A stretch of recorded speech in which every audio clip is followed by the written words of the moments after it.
ایک فکر دینا چاہتا ہوں کہ رب العالمین میرا اور آپ کا یہ مزاج بنا دے، اللہ ہماری یہ سوچ بنا دے کہ جو سنیں، جو پڑھیں، جو سیکھیں، جو سکھائیں، اللہ سے توفیق مانگیں، یا اللہ مجھے اس پر عمل کی بھی توفیق دے دے۔ اور یاد رکھیں جہاں اللہ کی رحمتیں بڑی ہیں وہاں اگر عمل نہ کیا، بدعملی کے نتیجے میں پھر گرفت بھی اتنی سخت ہے، پکڑ بھی اتنی سخت ہے۔ قرآن مجید میں وہ بدترین مثال، کتے کی مثال رب العالمین نے بیان فرمائی تو اس بدبخت انسان کے لیے جس کو اللہ رب العزت نے علم سے نوازا تھا،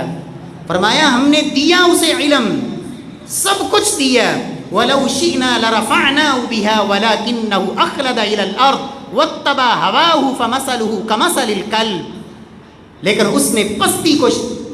ترجیح دی، خواہشات کا پجاری بن گیا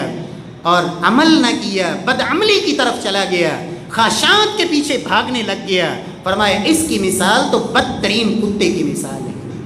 رب العالمین